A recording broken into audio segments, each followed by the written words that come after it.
angels that appear only once in Scripture, and why. Silence does not always mean absence. Sometimes it means heaven is choosing its moment.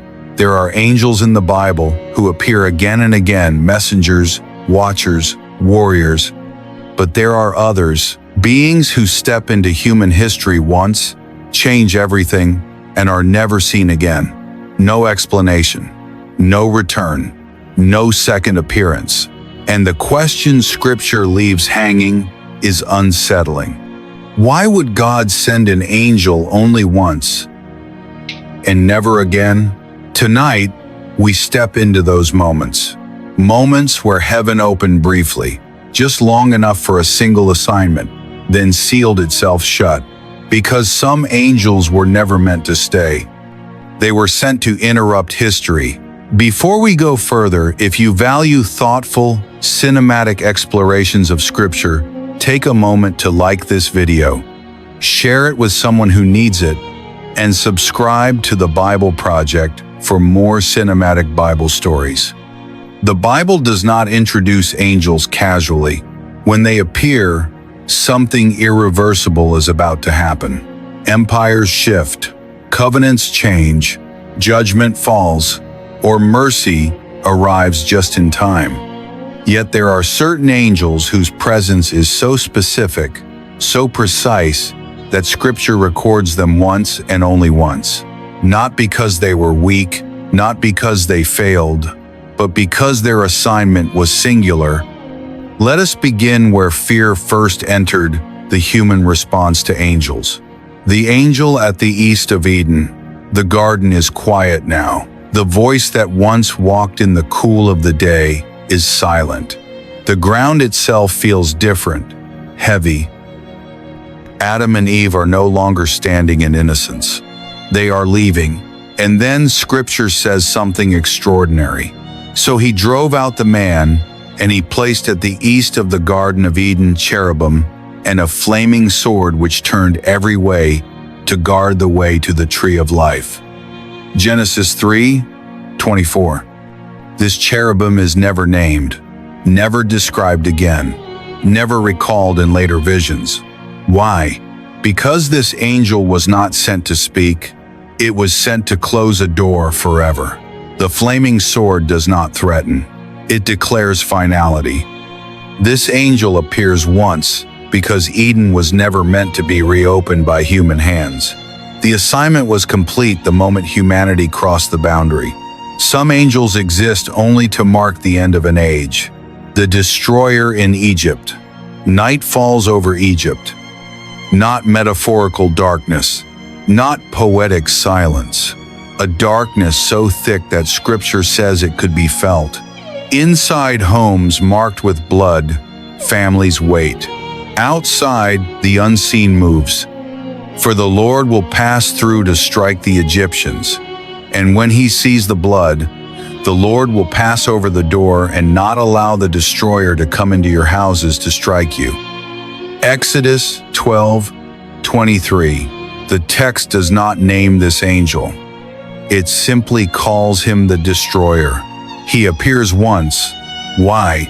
Because this angel was not a messenger, not a guardian, not a guide. He was an instrument of judgment released for a single night, then withdrawn. Judgment angels do not linger. They arrive, execute, and disappear. Mercy delays judgment, but once judgment moves, it does not negotiate. The angel, who's standing silently with Balaam, the road is narrow. Balaam rides forward, confident, determined, but his donkey stops, then swerves, then collapses. Anger rises until eyes are opened. Then the Lord opened Balaam's eyes, and he saw the angel of the Lord standing in the way, with his sword drawn in his hand.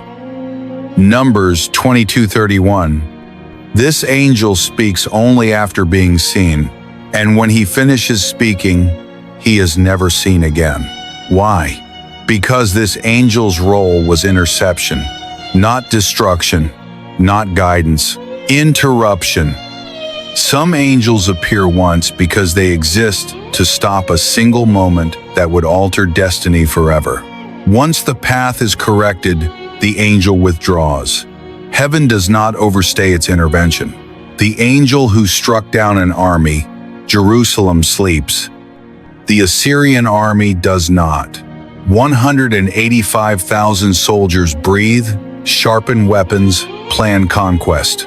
Then, Scripture delivers one of its quietest, most terrifying lines.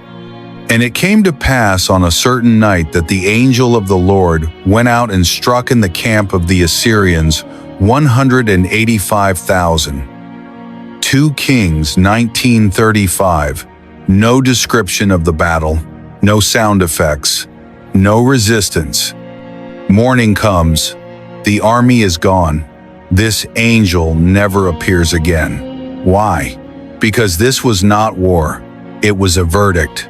Some angels are released only when human power must be erased overnight. Once the verdict is executed, the angel withdraws back into silence. The angel who touched Daniel collapses, not from fear alone, but from revelation. Then one having the likeness of the sons of men touched my lips, and I stood trembling. Daniel 10:16. This angel strengthens Daniel physically, not emotionally, not spiritually, physically. Why? Because some revelations are too heavy for the human body to carry without assistance. This angel appears once because his assignment was support, not instruction. Revelation angels do not remain. They prepare the vessel, then step away. Why some angels never return. Scripture gives us a pattern. Angels who appear once are tied to permanent closures, irreversible judgments, singular interventions, foundational shifts in history. They are not assigned to people. They are assigned to moments. And once the moment passes, the angel's role is complete.